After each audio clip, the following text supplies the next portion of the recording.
Joining us today from the Nebraska Farmers Union is John Hansen. John, good to see you. Thanks for making the time. Oh, it's good to be here. Thanks for asking me. You guys just came off the Nebraska Farmers Union, your annual convention held up in Norfolk this year. You can summarize kind of the theme of the discussions and conversations. How would you do so for the 2023 version?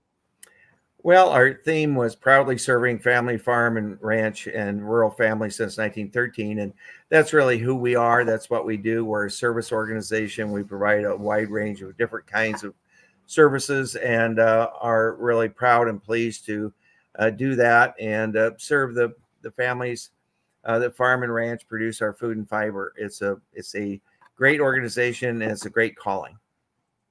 John, obviously you are you are a membership based organization. As you look back on the past year, how is it being a membership organization? I guess when it comes to Nebraska farmers and ranchers, how do you define success over the last year or so? We did a lot of effort in the Nebraska legislature for a long period of time on trying to develop a more fair and balanced way to pay for K-12 education. And while we had a lot of give and take involved in that this last year, we did make substantial improvements, more improvements than at any time that I can remember in my tour of duty the last 34 years.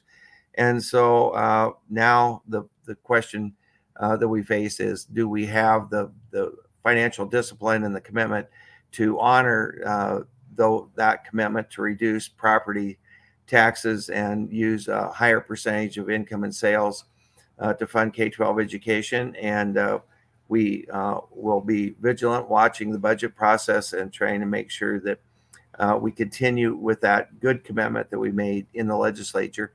At the national level, it is a work in progress, not that we wanted it to be, but all of the efforts that we put into on the Farm Bill and all the huge number of things that we want included in the Farm Bill. And unfortunately, we didn't get the Farm Bill done. So we'll now be trying to push on that after the first of the year to get that done as quickly as possible before we get closer to election and we come up with potentially more adverse CBO estimates, which will affect the baseline, which will have a lot to do with what we can put into the Farm Bill. Yeah, certainly a lot of people are going to be keeping a close eye on what's happening in Washington, D.C. Back here in Nebraska, as you teed up some of the discussions in the legislature last year, we're coming up on a short session this year. We've also been seeing quite a few discussions, I guess, through my point of view, about how we tax ourselves. And in particular, there's a lot of discussion about the epic tax. What's the stance of the Nebraska Farmers Union on that different way of taxing us, kind of eliminating property tax in general? We had a really good, robust discussion. We had Rebecca Firestone with Open Sky at our convention. We also had the proponents of EPIC were also exhibitors at our convention. So we had a full on discussion of that. The delegates overwhelmingly voted to support a special order of business opposing the EPIC tax, and that we have some really serious concerns about this very substantial and very radical change in tax policy and how it might work and the problems that it would bring. And the fact that we're putting it in the Constitution, which would make it extremely difficult to make the necessary adjustments that we know will be needed in anything close to replacing our entire state tax system with a new untried system. That is increasingly problematic. It also really undermines local control. The folks who control the pocketbook also have the power, and we'll be asking Lincoln on bended knee whether or not they would send out the necessary money to keep our gravel on our roads and all of the other local government subdivision things. Will that money come? Will it come in a timely basis? It seems like that is a major structural problem that would undermine local control. Well, John, let's wrap up our time focusing on the legislature for 2024. As again, I mentioned, short session. Any particular agriculture-focused issues you want our listeners and viewers to be aware of as we gear up for that session?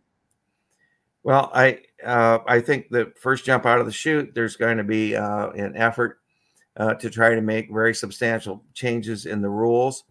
And based on what we've been able to learn from previous sessions, when we do that, that sets the stage for what could be a very contentious start, and also one that eats up an enormous amount of limited time resources. We're already on a 60-day clock instead of a 90-day clock. And, time for at least all of the more important things, it does take time to work its way through the process. So we would hope that we would avoid a rerun of anything that resembles what happened last year, which was for those of us who actually care about the legislature and the unique nature of the unicameral. It was a very low point in the history of the unicameral last year. All right. Well, we'll keep an eye on what happens coming up in January. John, appreciate you joining us as we look back on 2023. You bet. Thank you. And let's have a really good 2024. And timely rains would also be helpful. Yes, that would boost morale all across the countryside. John Hansen for the Nebraska Farmers Union, our guest here on the Rural Radio Network.